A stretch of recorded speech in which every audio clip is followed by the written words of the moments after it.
I veliki pozdrav svima, dobrodošli u još jedan klip i dobrodošli u Čaletovu radionicu. Ovog puta radimo nešto slično Infinity Cube-u koji smo radili prošli put, a sad radimo pravougonik. Znači, sve je isto, samo je izduženo. S tim da su sada malo zeznutije što se tiče samih mera, sve ide na nešto zarez, nekoliko zarez, nešto, znači imamo 828 puta zarez 79, što je mnogo zeznuto.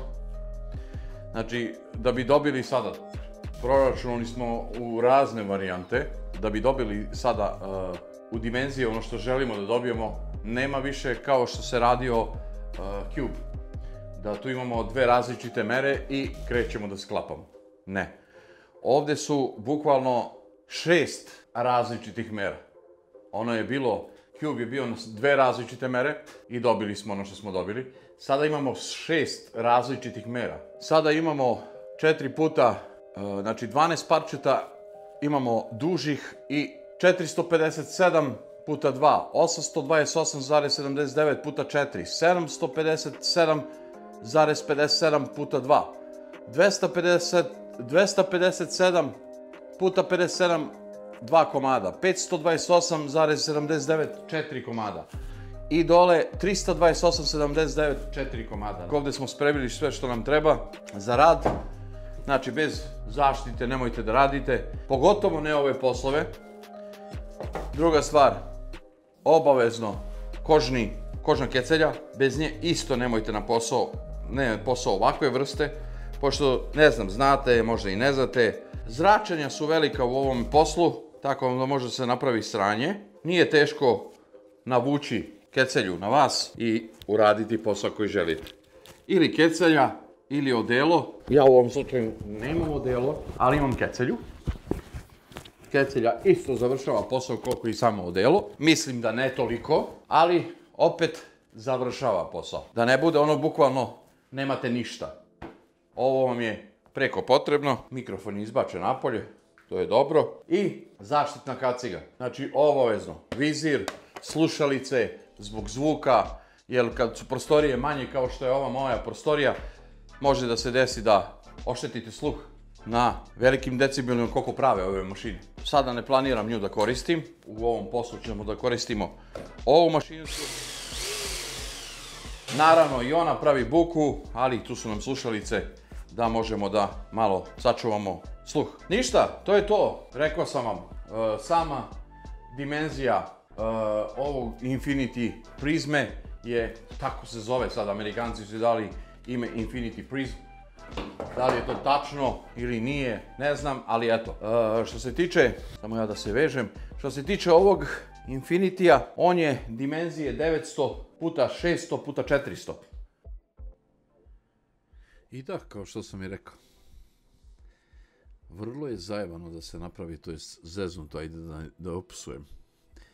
Vrlo je zeznuto da se napravi ovako nešto, jer ja nisam imao pojma, pošto sam na internetu dosta tražio, gledao i bukvalno učio kako se ovo radi i na forumima gdje sam to i čitao, konkretno je zeznuto da se napravi, pošto ovdje su totalno drugačije mere nego na samom Infinity Cube. Infinity Cube ima dve različite dimenzije, konkretno na mom stolu je bilo 600 puta 450, 600 mm je bila duža varijanta, duži parčići, 450 mm kraći parčići i to vam je išlo u 12 i 6 komada, 12 komada duži, 6 kraćih i onda sklapati. To je bilo što se tiče Infinity Cube-a, već ovdje je totalno drugačije. Ovdje imate 4 i imamo 8 različitih dimenzija. Ili sam pogrešio, nisam. 8 različitih dimenzija.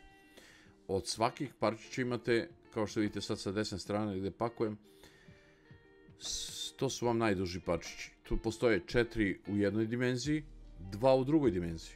Onda srednji parčići isto 4 u jednoj dimenziji, 2 u drugoj dimenziji. Tako i najkraći idu 4 u jednoj dimenziji, 2 u drugoj dimenziji. I onda kad pogledate, svi su bukvalno različiti dimenzija.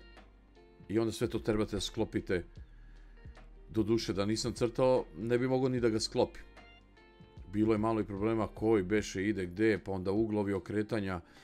Svi su uglovi na 45 u svakom slučaju, ali imate levo okretanje, desno okretanje, tako da je baš onako zeznut. Ali ja obožavam takve stvari. Sad ćete u nastavku i vidjeti sve te dimenzije, kako sam to grafički onako i objasnio, gde šta treba, bukvalno koje su koje dimenzije. Tako da nije ono jednostavan baš 100% da može da se napravi. I da, ovo mi je mašina iz Parkside-a gdje nisam zadovoljan, naravno, s njom.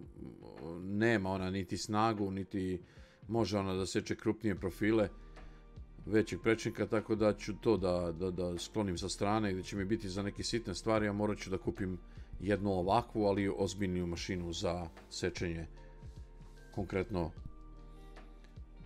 crnih metala, to je cevi raznih profila. I da, kao što vidite, to su te dimenzije. Kao vidite da su 4x 328,79, nije to sada džabe 257,57. Ili, nemam pojma, najduži parčići su 828,79. To su vam svi parčići zarez toliko da bi vi na kraju između prostora, između profila u samom stolu dobili 3 cm. Znači kad podelite sve profile ko hoćete da vam bude dimenzija stola, morate da idete na ovu dimenziju da bi dobili taj razmak od 3, 4, 5 cm, zavisi koliko želite da bude razmak između stranica. Eto, zato je konkretno i ubačeno to zarez toliko. Nije to džabe. Nije to sad ono, daj parčić je 800 puta 400 puta 300 puta 200 i zdravo, završavamo sve na neke okrugle brojke i gotovo. Ne. Ovdje konkretno morate po proračunu da radite bukvalno na zarez taj 75. Sad koliko on šteti vizualnom izgledu stola, naravno da šteti, jer sam opet tu negde bio pogrešio na 2 mesta i onda kad pogledaš konkretno i ti milimetri štete.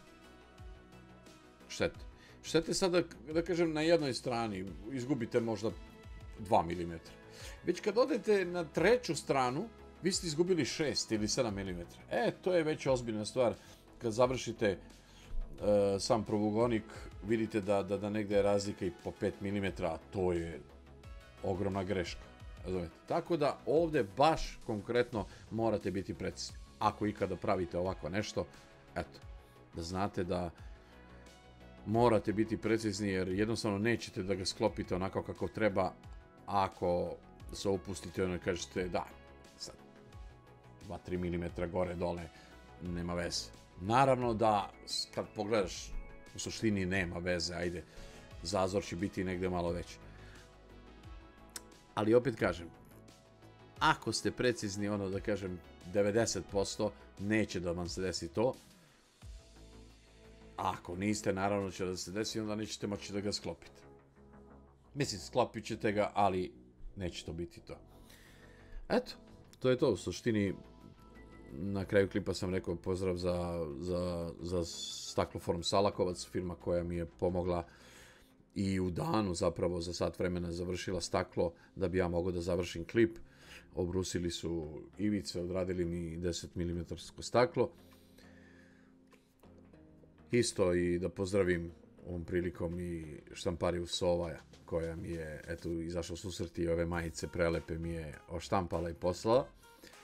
Također 2 dukserice plave i beše koje još crne boje, gde mi je baš onako lepo, vidjet ću da naručim još kod njih toga. U suštini naracija sad i nije potrebna, sada pričam šta radim, heftam svako od ovih parčića. Koristio sam ovdje sve žive razne uglomere, magnete, vinkle, da ne bi pogrešio kao prošli put što sam odradio, ali opet, sada nije kriv više sto, sada sam ja kriv, jer jednostavno u nekim delovima meni, da kažem, ajde sad kao nebitnim, požurim, i napravim sranje, ali kasnije ja to dovedem do savršenstva na neki način, na neki svoj način i ispadne to lepo. Taj stoj konkretno će biti kod mene u dnevnoj sobi, jer je toliko clean i simple da stvarno je lepo da ga imate. Eto, to je to. Uživajte u nastavku, sada mislim da krećem nešto da pričam tu u klipu, ali u svakom slučaju to je to, objasnio sam vam koliko toliko značenje samih dimenzija ovog stola. Uživajte.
I evo, pošto još nemam komoru za farbanje, još je nisam napravio, ona će negdje da dođe u nastavku ovog dela ovamo, vidjet ćemo još.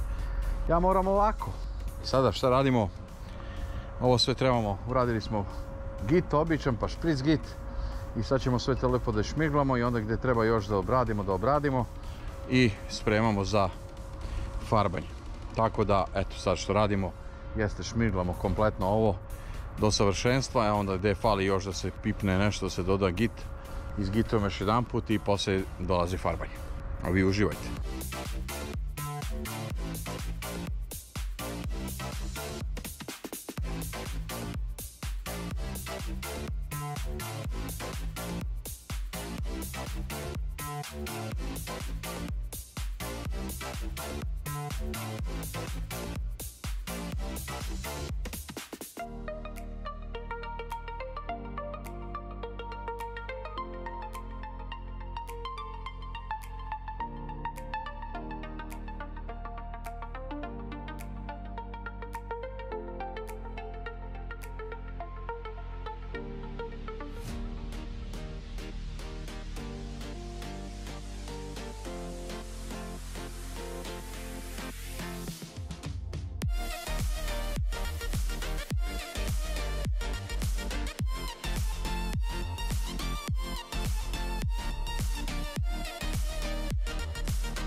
I evo došli smo do kraja još jednog klipa.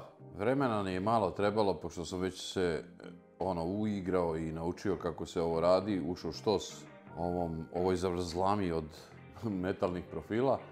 3 dana ponovo rad, da kažeš aktiv, da sklopiš sve u 3 dana, možeš da sklopiš kompletan rad. Staklo, kao što ste vidjeli, smo odradili u Stakloform Salakovac. Metal, sve smo sredili kući. Juče sam postavio ovdje silikonske podloške, međutim one su onako baš upečatljive bile i vizualno, kako vizualno, tako i ovo baš su bile ružne. Onda sam poskidao te i postavio sam ove crne. Naravno metalni profili, to jest konstrukcija kompletna stola, ona je bukvalno i ceo sto, je da kažem od tog jednog parčeta, to jest jedne proste linije. Međutim, proces na koji sam ja to završavao je proces, kućna varijanta. Imate drugi proces, to je plastifikacija kompletne konstrukcije metalne. Odnesete na plastificiranje, da to još i bolje, kvalitetnije, da kažem, izgleda i sve ostalo. Međutim, meni je to nepotrebno zato što sa tim procesom koji sam radio, sama podloga, gitovanje, špric git, priprema podloga pa farba, tako da ona ima svoj neki sloj zaštite. Ovaj sto je napravljen baš za ovu prostoriju, jer neću nijedan drugi sto ovdje više da držim osim njega, zato što mi se on neverovatno sviđa jer je, kako da kažem, jednostavan, klasičan, neupadljiv, a lep. Tako da eto, još jedan klip došao do kraja, gdje želim da se zahvalim prvo Štamparija Sova, imate ih na Instagramu, koji su mi napravili par dukserica, to jest 2 dukserice i 10 majica raznih boja i ovih sa mojim logom napred, na rukavu i pozadi, što sam želeo, i poslali su, tako da sad eto imam nekoliko tih radnih, da kažem, majica i dukserica. Zahvaljujem se ovom prilikom. Kome još da se zahvalim? Zahvaljujem svima vama, znate i sami da nije vas ne bi bilo ni ovog svega, tako da eto, hvala vama prvenstveno. Hvala Štampariji Sova i hvala vama, mojoj porodici naravno. I to je to. Pozdravljam vas, a mi se vidimo u neki od narednih klipova. Još da dodam, dimenzije ovog stola su 900 puta 600 puta 400. On je sada 430 i plus 10 mm stakla. Još jednom hvala svima, vidimo se u nekim narednim projekata. Za sada imamo 2-3 projekta koje radim uporedno, to jest PC build, to jest taj kompjuter u stolu. Onda ima još logo, treba da se izlije sa smolom i dosta tih sitnih projekata koje ćemo eto u budućnosti da radimo. Za sada je ovo. Ja vas pozdravljam još jednom. Želim vam svima prijatan današnji dan. Uživajte, veliki pozdrav i vidimo se u nekom od novih projekata i novih klipova. Živi bili. Pozdrav.